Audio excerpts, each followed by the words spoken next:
नमस्कार. मी भाऊ तोरसेकर. तुम्ही बघत आहात प्रतिपक्ष. मित्रांनो, माध्यमात काम करतोय अशी जी माणसं असतात ना, ते एका भ्रमात वावरत असतात.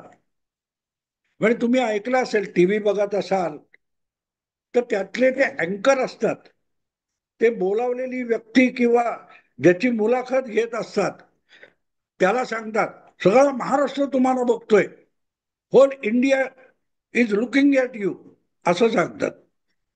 खरोखरच त्यांच्या चॅनेलला सगळा देश बघत असतो का? एक आकडेवारी सांगतो. देशभरामध्ये जितके लोक टीव्ही बघतात, म्हणजे सगळ्यात 140 कोटी लोक टीव्ही बघतात असं नाही, पण साधारण 100-110 कोटी जे लोक टीव्ही बघतात, त्या टीव्ही बघणाऱ्यांपैकी 1.25% ते 2% लोक जास्तीत जास्त सर्व भाषांची मिळून न्यूज चॅनेल बघतात, वृत्तवाहिन्या बघतात. आणि या 1.25-2% सगळ्या भाषा येतात, सगळ्या भाषा आणि सगळी चॅनेल येतात. त्यामुळे ढोबळमानाने आपण असं म्हणू शकतो की देशामध्ये ज्या काही 400-500 वृत्तवाहिन्या आहेत सर्व भाषांच्या म्हणून, त्या सगळ्यांची म्हणून प्रेक्षक संख्या ही फार फार तर 2 ते 3 कोटीपेक्षा अधिक नाहीये. 98%-97% लोक कुठल्याही भाषेतली वृत्तवाहिनी बघतच नाहीत. पण भाषा कशी असते? सगळा महाराष्ट्र तुम्हाला बघतोय, पुरा हिंदुस्तान आपको सुन रहा है वगैरे जे बोलतात ना, तो भंपकपणा जो असतो. आणि मग हळूहळू लोक याच्यावर विश्वास ठेवत नाहीत, हे बघत नाहीत, ते ऐकत नाहीत. पण बोलून बोलून येणं असं वाटायला लागतं की संपूर्ण देशाची संपूर्ण जनता हे आपलंच ऐकते. आपण सांगतो त्यानुसार लोक ऐकतात, ते समजून घेतात आणि लोक तसेच वागतात. मराठी चॅनेलवाल्यांना वाटतं की सगळा मराठी माणूस हा आपलं ऐकत असतो, म्हणून तेव्हा उभा महाराष्ट्र दोन ठाकरे बंधू एकत्र येण्याकडे डोळे लावून बसलेला आहे. कोण?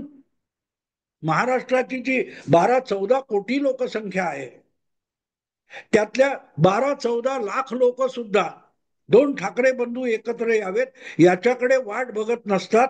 आपापल्या पोटा पाण्याच्या मागे पडत असतात, कामधंदा करत असतात. पण यांची अपेक्षा असते दोन ठाकरे बंधू एकत्र आले असं होईल तसं होईल, ही आणि एसी केबिन मध्ये बसून मांडलेली जी गणितं असतात त्याच्या आधारावर निष्कर्ष काढतात की सगळा महाराष्ट्र डोळे लावून बसलाय. यांचा कॅमेरा सोडला तर कोणही ठाकरे बंधू एकत्र येण्याकडे डोळे लावून बसलेला नसतो. आणि हे इतके अडाणी की शेजारी काय घडतंय, शेजार भिंती पलीकडे काय घडतंय याचा सुद्धा पत्ता नसतो. ते तिथून 10 किलोमीटरवर कुठला नेता काय करतोय याच्याविषयी बेधडक विधानं करत असतात. एक तुम्हाला साधं उदाहरण देतो. सध्या उपमुख्यमंत्री असलेले शरद पवारांचे पुतणे, जे तेव्हा म्हणजे 1 जुलै 2023 महाराष्ट्र विधानसभेतले विरोधी नेता होते, त्या 1 जुलैला आदित्य ठाकरेंनी मेट्रो पासून बोरीबंदर पर्यंत प्रचंड मोठा लॉंग मार्च काढला होता महापालिकेतला भ्रष्टाचार उघड करण्यासाठी. त्या दिवशी म्हणजे त्या दिवशीपर्यंत विधानसभेमध्ये विरोधी नेता असलेले अजितदादा पवार हे दुसऱ्या दिवशी म्हणजे 2 जुलै 2023 त्यांच्या विरोधी नेता म्हणून मिळालेल्या शासकीय निवासस्थानामध्ये आपल्या निकटवर्तीयांना, आपल्या विश्वासू लोकांना गोळा करून काहीतरी खलबत करत होते याची बातमी लागली आणि सगळीकडचे कॅमेरे पळत पळत पळत अजितदादांच्या सरकारी बंगल्यापर्यंत जाऊन थडकले. आणि मग बातम्यांचा, ब्रेकिंग न्यूजचा पाऊस पडायला लागला. अजितदादांना महाराष्ट्र प्रदेश राष्ट्रवादी काँग्रेस पक्षाचं अध्यक्ष व्हायचंय, प्रदेश अध्यक्ष व्हायचंय. जे पद हे जयंत पाटलांकडे होतं आणि काल परवापर्यंत होतं. पक्ष फुटला तरी प्रदेशाध्यक्ष बिचारे जयंत पाटीलच होते. आणि या सकाळपासून सुरू झालेल्या बातम्या दुपारी 12 वाजेपर्यंत इतक्या वाढलेल्या होत्या की त्यावर काय प्रतिक्रिया द्यावी हे पक्षाचे राष्ट्रीय अध्यक्ष असलेले शरद पवार यांना सुद्धा अंदाज येत नव्हता की याच्यावर करायचं काय. कारण पुतण्या काय करतोय याची खबरबात त्यांच्याकडे नव्हती. पण पक्षाचे बहुतांश आमदार हे अजितदादांच्या सरकारी बंगल्यावर जाऊन पोहोचलेत ही खबर मात्र शरद पवारांकडे होती. आणि अशा वेळेला 12च्या आसपास केव्हा तरी अजितदादा उठले आणि त्यांच्याबरोबर एक एक करत बाकीचे नेते उठले आणि बघता बघता अजितदादा गाडीत बसले. त्यांच्या पाठोपाठ गाड्यांचा ताफा निघाला. तो थेट राजभवनावर राज्यपालांना भेटायला पोहोचला आणि तेव्हा मग राजभवनाकडे या पत्रकारांचं लक्ष गेलं. जे सगळा महाराष्ट्र तुम्हाला ऐकतोय किंवा बघतोय म्हणून थापा मारतात रोज, त्यांना त्या क्षणी जेव्हा अजितदादांच्या घरातल्या ब्रेकिंग न्यूज देत होते त्या क्षणी राजभवनामध्ये राज्यपाल एका नव्या शपथविधीची तयारी करतायत आणि एका नव्या उपमुख्यमंत्र्याचा महायुतीच्या सरकारमध्ये समावेश होतोय याचा थांग पत्ता नव्हता. असे लोक या बातम्या म्हणजे थापा मारून मारून स्वतःच त्यात इतके गुरफटून जातात की आपण मारलेल्या थापा त्यांना खऱ्या वाटायला लागतात आणि त्यामुळे त्यांना रोजच्या रोज नवनव्या थापा शोधाव्या लागतात. सध्या अशीच एक थाप प्रचंड सगळीकडे वादळासारखी फिरते, चक्रवातासारखी फिरते आणि ती लोणकडी थाप म्हणजे लवकरच महाराष्ट्राचे मुख्यमंत्री देवेंद्र फडणवीस हे महाराष्ट्रातील मुख्यमंत्री पद सोडून केंद्रीय राजकारणात जाणार आहेत. आणि हे नवीन नाहीये. मी गेले अगदी देवेंद्र फडणवीस विरोधी नेते होते तेव्हापासून ही गोष्ट ऐकत आलोय की देवेंद्र फडणवीस हे केंद्रीय राजकारणात जाणार. म्हणजे भाजपतले त्यांचे प्रतिस्पर्धी नेते असतील त्यांना सुद्धा जितकी देवेंद्र फडणवीसांना महाराष्ट्राबाहेर काढायची, महाराष्ट्राच्या राजकारणातून बाहेर काढायची घाई नाहीये, तितकी माध्यमात बसलेल्या अनेक विश्लेषकांना त्याची घाई आहे. विरोधी पक्षांना सुद्धा नाही. म्हणजे भाजपच्या अंतर्गत देवेंद्र विरोधक असतील त्यांना सुद्धा जितकी घाई नसेल तितकी या बाकीच्या लोकांना, मीडियातल्या लोकांना देवेंद्र फडणवीस हे महाराष्ट्राबाहेर जावेत याची घाई लागलेली आहे. आणि त्यातून मग असल्या अफवा तयार होतात की लवकरच, एक तर मी बघितलं मला धक्काच बसला की उपराष्ट्रपती पदाची निवडणूक झाली रे झाली आणि जिंकली रे जिंकली. कोणी जिंकायचे ते उमेदवार आहेत, राधाकृष्ण आहेत, त्यांनी ती जिंकायचे. पण त्यांनी ती निवडणूक जिंकली की देवेंद्र फडणवीस मुख्यमंत्री पदाचा राजीनामा देणार. कशाला कशाला देणार? तर देवेंद्र फडणवीसांना एक मोठं गिफ्ट मिळणार आहे. आणि गिफ्ट काय असतं, मोठं बक्षीस काय असणार, तर भारतीय जनता पक्षाचा राष्ट्रीय अध्यक्ष देवेंद्र फडणवीसांना बनवलं जाणार. कशासाठी? जेव्हा बक्षीस मिळतं तेव्हा एखादी शर्यत असेल, एखादी स्पर्धा असेल ती तुम्ही जिंकायला पाहिजे ना. किंवा कुठली परीक्षा असेल, त्या परीक्षेमध्ये सर्वोत्तम मार्क मिळाले म्हणून तुम्हाला काय म्हणतात ते बक्षीस मिळेल. देवेंद्र फडणवीस यांनी अशी कुठली स्पर्धा जिंकली आहे किंवा कुठली बाजी मारली आहे की त्यांना बक्षीस मिळालं पाहिजे. बक्षीस काय हे सुद्धा बाजूला ठेवा, पण हे काही पत्रकार हे देवेंद्र फडणवीसांना परस्पर बक्षीस द्यायला निघाले आणि मग ते संघातलेच आहेत, संघात म्हणजे शाखेत गेलेले आहेत, अगदी अर्धी चड्डी घालून शाळकरी वयापासून शाखेत गेलेले आहेत, इथपासून भागवतांच्या मर्जीतले आहेत वगैरे वगैरे वर्णन सुरू होतात. पण बक्षीस कशाला? तर बक्षीस अशासाठी की मुंबईत झालेलं मराठा आरक्षणाचं अत्यंत जटिल आंदोलन ज्या लिलया देवेंद्र फडणवीसांनी संपवलं, निकालात काढलं, त्याचं बक्षीस म्हणून देवेंद्र फडणवीसांना भाजपचं राष्ट्रीय अध्यक्ष करणार. कशासाठी करायचं? पत्रकारांना पाहिजे म्हणून. पत्रकार निघालेत की सगळ्या पत्रकारांच्या वतीने आम्हाला देवेंद्र फडणवीसांना बक्षीस द्यायचंय, त्यांना त्यासाठी पक्षाने राष्ट्रीय अध्यक्षपद द्यावं ही यांची अपेक्षा आहे. अरे पण कशाला? आणि मग त्यांची जागा इथे कोण घेणार? आधीच त्यांचं मुख्यमंत्रीपद हे 2019 मध्ये उद्धव ठाकरे यांनी दगाबाजी करून हिरावून घेतलं होतं. त्यानंतर 2.5 वर्ष विरोधी नेता म्हणून चांगलं दणदणीत काम करत सरकार पाडून परत भाजपला सत्तेत आणण्याचा पराक्रम त्यांनी केला. शिवसेना आणि राष्ट्रवादी हे 2 पक्ष फोडले आणि विकलांग करून टाकले. आणि पुन्हा तिसऱ्यांदा महाराष्ट्रात भाजपचं विधानसभेच्या निवडणुकीत नेतृत्व करत पक्षाला तिसऱ्यांदा सगळ्यात मोठा पक्ष म्हणून निवडून आणलं. त्याचं बक्षीस म्हणून त्यांना मुख्यमंत्रीपद मिळालेलं आहे. आणि त्या तुलनेमध्ये एक मराठा आरक्षणासाठी बेमुदत काय ते उपोषण होतं ते सोडवणं ही मोठी गोष्ट नाहीये. आणि त्यासाठी एकदम राष्ट्रीय अध्यक्ष. मुद्दा असा आहे की या लोकांना ही घाई झाली आहे. त्याचं कारण असं की फक्त विरोधी पक्षच बावचळलेला नाहीये.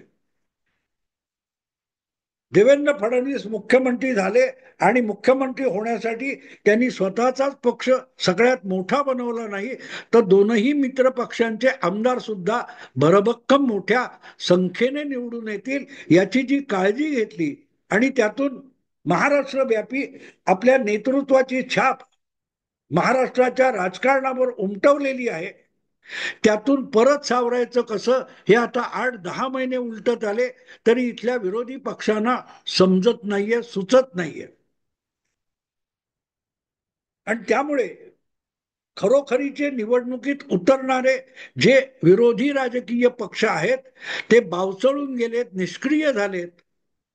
त्यामुळे त्यांनी पोचलेले आणि आखाड्याच्या बाहेर बसलेले त्यांचे उस्ताद असलेले जे अनेक पत्रकार आहेत त्यांना घाई झाली की इथून महाराष्ट्राच्या राजकारणातून जोपर्यंत देवेंद्र फडणवीस यांची गठडी वळली जात नाही तोपर्यंत भाजप विरोधी राजकारण करणाऱ्या पक्षांना नव्याने उभारी येणार नाही. आणि विधानसभेतल्या पराभवानंतर सगळेच्या सगळे भाजप विरोधी पक्ष इतके निष्क्रिय आणि मरगळून गेलेले आहेत की त्यांना जोपर्यंत देवेंद्र समोर दिसतोय तोपर्यंत मनाची उभारी सुद्धा येणार नाही. त्यामुळे देवेंद्र फडणवीस पुसूक गेला तर बरं होईल. जसं तुम्हाला माहितीये मध्यंतरी या सगळ्या लोकांना पंख आणि अंकुर फुटले होते की 75 वर्ष पूर्ण झाली की नरेंद्र मोदी राजकारणातून निवृत्त होणार, कारण त्याला हरवता येत नाही, त्याच्यावर मात करता येत नाही. तेव्हा मग काहीतरी चमत्कार घडावा. हा जो खुळा अंधश्रद्धेचा भाग असतो तो हळूहळू करत आपल्याकडच्या सगळ्या पुरोगामी पत्रकार आणि मीडियाला पछाडून राहिलेला आहे. आणि त्यामुळे मग तर्कशुद्ध विचार करणंही विसरून गेलेले आहेत. देवेंद्र फडणवीस यांना महाराष्ट्राच्या बाहेर जायचं असेल किंवा काढायचं असेल, अगदी अमित शहाना बाहेर काढायचं असेल समजा की देवेंद्र फडणवीस हा पुढल्या काळात आपला प्रतिस्पर्धी पंतप्रधान पदाच्या शर्यतीत होऊ शकतो, तर त्याला महाराष्ट्रातून बाजूला काढायला पाहिजे असं अगदी अमित शहाना वाटतंय. किंवा हा गेला तर आपल्याला मुख्यमंत्री पद मिळेल असं एकनाथ शिंदेना वाटतंय. म्हणूनही त्यांनी तो प्रयत्न करायचा असेल तर सर्वोत्तम संधी विधानसभा निवडणुकीचे आपला लोकसभा निवडणुकीचे निकाल लागले तेव्हा होती. लोकसभा निवडणुकीत 1.25 वर्षापूर्वी भाजपचा महाराष्ट्रात दारुण पराभव झाला होता. भले मुख्यमंत्री म्हणून त्या निवडणुकीत महायुतीचं नेतृत्व एकनाथ शिंदे करत होते, पण तो चेहरा होता. खरं नेतृत्व सगळ्या निवडणुकीचं आणि महाराष्ट्रातल्या युतीच्या राजकारणाचं नेतृत्व देवेंद्र फडणवीस करत होते, हे सूर्यप्रकाशा इतकं स्पष्ट आहे. आणि म्हणूनच भाजपच्या जागा कमी झाल्या, शिंदेच्या जागा कमी झाल्या, अजितदादांच्या पक्षाची तर वाताहत झाली होती लोकसभेत. एक सुनील तटकरे सोडला तर कोणी आलेला नव्हता.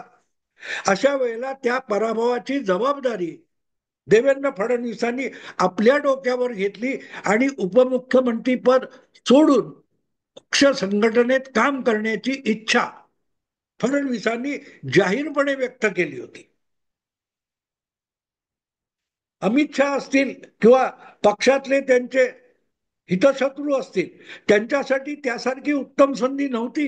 चला बरं झालं, याला काढा बाहेर, निवडणुकीच्या आणि सत्तेच्या राजकारणातून बाहेर काढा, संघटनेत कुठलं तरी एक महत्वाचं वाटणारं पद द्या आणि आपले अडथळे दूर करा. हे करता आलं असतं, अगदी अमित शहा करता आलं असतं. पण झालं का तसं? नाही झालं. का नाही झालं? कारण सरळ आहे की हा माणूस ज्या प्रकारे सरकारमध्ये किंवा संघटनेमध्ये आणि आपल्या सवंगड्यांमध्ये मित्र पक्षांमध्ये आपली छाप पाडून राहिलेला आहे, त्यामुळे महाराष्ट्रात भाजपची पाळं मुळं रुजवायची असतील तर दीर्घकाळ देवेंद्र फडणवीस या माणसाला महाराष्ट्राच्या राजकारणात, संघटनेत असो, पक्षात असो किंवा निवडणुकीच्या राजकारणात, सत्तेच्या राजकारणात मोक्याच्या जागी बसवला पाहिजे, हे पक्षालाही कळतं. आणि पक्ष पत्रकारांच्या विश्लेषणानुसार चालवले जात नाहीत. चालवले गेले तर त्यांची उबाटा शिवसेना होते किंवा काँग्रेस पक्ष होतो. तर मुद्दा असा आहे की बक्षीस म्हणजे काय, कशासाठी? महाराष्ट्रातल्या भाजप पासून या क्षणी आज घडीला देवेंद्र फडणवीस या माणसाला बाजूला केला तर बघता बघता पक्षाचं वाटोळं व्हायला वेळ लागणार नाही. नुसता मुख्यमंत्री बदलला जात नाही. नरेंद्र मोदींनी अतिशय घट्ट विणलेली संघटना आणि शासक व्यवस्था ही ज्या वेळेला त्यांनी आनंदीबेन पटेल यांच्याकडे सोपवली, त्यांना ती धड चालवता आली नाही, तर त्यांना बाजूला करावं लागलं होतं. कारण पक्ष बारगळला होता, सरकार बारगळत होतं, जनमानसातली प्रतिमा खराब होत होती. विधानसभा निवडणुकीत दणका बसल्यानंतर तो विजय रुपानी नावाचा नवा मुख्यमंत्री आणला आणि तोही यशस्वी होत नाही दिसल्यानंतर भूपिंदर पटेल हा अगदी नवा चेहरा आणून गुजरातमध्ये बसवला. कारण चेहरा महत्वाचा नाही, तर पक्षाची पाळं मुळं राज्यामध्ये जी रुजलेली आहेत त्याला धक्का लागता कामा नये, याला प्राधान्य देतात भाजपचे नेते. म्हणजे आजचं नेतृत्व अमित शहा किंवा नरेंद्र मोदी.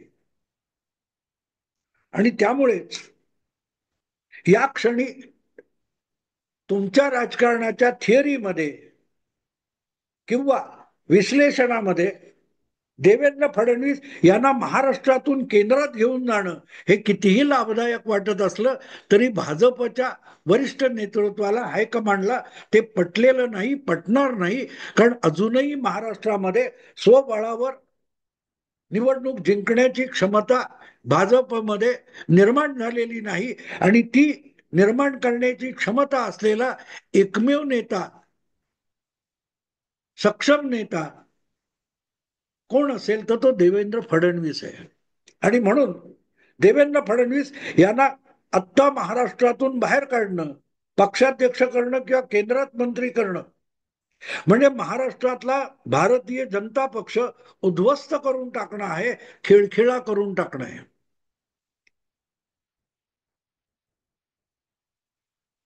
ते भाजपने कशाला करायचं?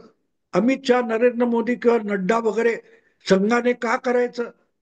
पत्रकारांचं विश्लेषण आहे. पत्रकारांना वाटतं की अशा पद्धतीत झालं पाहिजे म्हणून.